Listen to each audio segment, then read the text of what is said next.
परमेश्वर की आत्मा ने यहेजकेल को एक सूखी हड्डियों की तराई में लेके गया और उसने देखा कि ये तराई पूरी तरह से सूखी हड्डियों से भरी हुई है।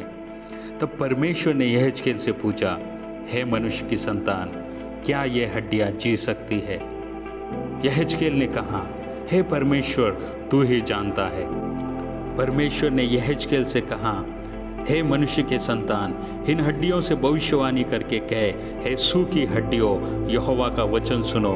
परमेश्वर यहोवा तुम हड्डियों में मांस समवाएगा और तुम जी उठोगे, और तुम्हारी नसें उपजाकर उसमें मांस चढ़ाएगा और तुम्हें चमड़े से ढांपेगा और तुम में सांस समवाएगा और तुम जी जाओगे और तुम जान लोगे कि वह यहोवा है।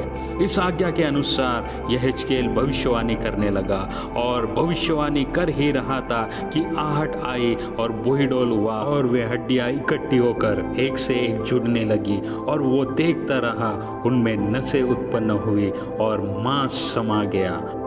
तब परमेश्वर ने कहा, हे मनुष्य के संतान, श्वास से भविष्यवाणी कर और कह कि हे श्वास, चारों दिशा से आकर इन गात किए हुए में समा जाओ। उसके इस आज्ञा के अनुसार यहेजकेल ने भविष्यवाणी की।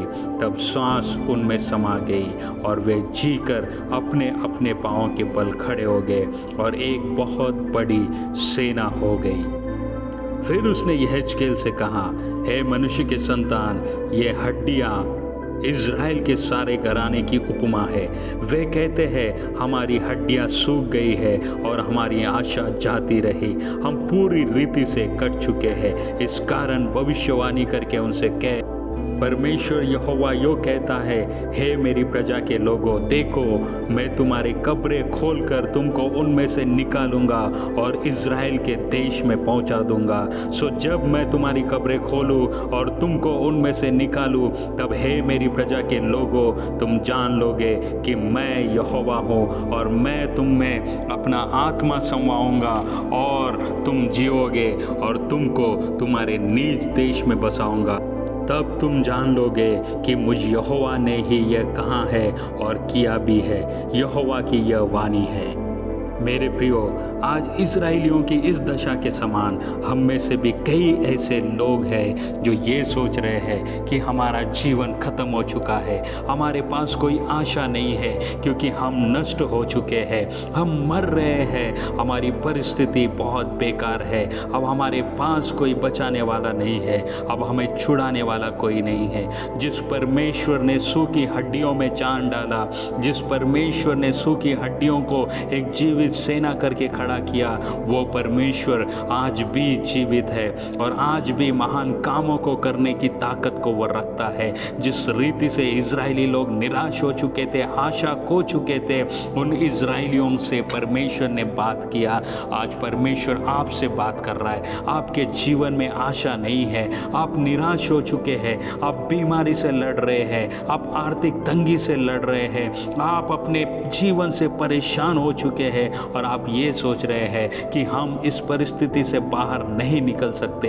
परमेश्वर आपसे कहता है कि हे मेरी प्रजा के लोगों, मेरी बात सुनो, मैं जीवित हूँ तुम्हारी सहायता करने के लिए। मैं अभी भी वही सामर्थ्य के काम कर सकता हूँ जो मैं पुराने समय में करता था। तुमको मुझ पर विश्वास करना है, तुमको मेरी बातों पर भरोसा करना है। मेरे प्रियो, आज आप अपने जीवन में किसी भी निराशा से क्यों ना गुजर रहे हो, परमेश्वर आपके साथ खड़ा है। उसकी सामर्थ आपके जीवन में अद्भुत कामों को कर सकती है। वो निराशाओं में आशा देने वाला परमेश्वर है। वो हर परिस्थिति में आपको उठाकर खड़ा करने की सामर्थ को रखता है। क्यों ना आप उस परमेश्वर को पुकारे। आज आपकी परिस्थिति चाहे कुछ भी हो, आज आप चाहे किसी भी परिस्थिति से गुजर रहे हो, आप बीमारी से लड़ रहे हो, आप निराशा से लड़ रहे हो, आप गरीबी से लड़ रहे हो, आप अशांति से लड़ रहे हो, आप अपने जीवन में सब कुछ खो चुके हो और आप सोच रहे हो कि अभी कोई आशा बची नहीं है। परमेश्वर कहता है कि मैं तुम्हारी कब्रों को खोलकर तुम्हें वहां से निकालने की सामर्थ को रखता हूं। तुम मुझ पर विश्वास करो। आज परमेश्वर के ऊपर विश्वास करो। वो आपके जीवन में अद्भुत काम करेगा, वो आपके जीवन में सामर्थ्य कामों को दिखाएगा। आप चाहे मरे हुए परिस्थिति में भी क्यों ना हो, परमेश्वर आपको जिलाने की ताकत रखता है।